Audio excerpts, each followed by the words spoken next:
McLaren's history in America dates back really to his earliest days of racing.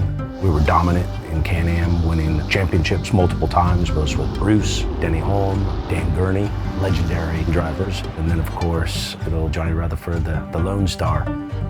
Bruce McLaren was one of those guys that you take notice of. He had sports car racing pretty much corralled with the Chevrolet engine sports cars. It was amazing to see how fast he came on the scene and rose to prominence.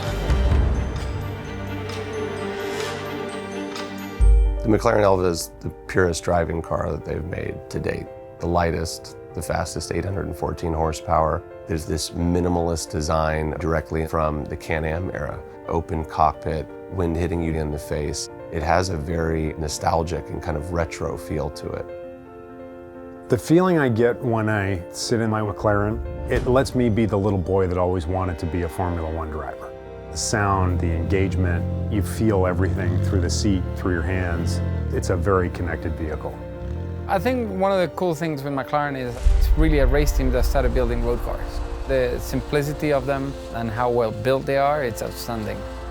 The story is what matters about an automobile. People do talk about, they do remember stories.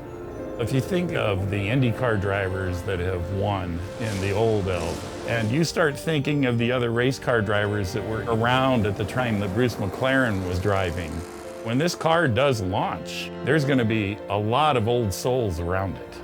If you're a historian in racing and you have a car collection, you're going to want that car because of the people who drove it.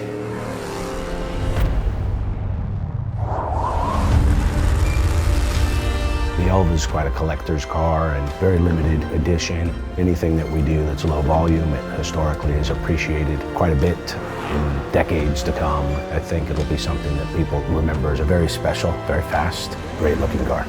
Everything about McLaren is authenticity. Elva represents that in the purest and the most perfect sense, from both the driving dynamics of the car, the design, the technology that's in it.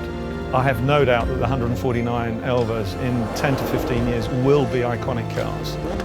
This is nothing different than driving 100 miles an hour on a motorcycle. The exhilaration is going to be tremendous. And the attitude of the drivers driving this are one-of-a-kind attitudes. They're all going to be people that love excitement, love adrenaline, love a story, and are the kind of people you want to be around. That's what's going to drive an Elva.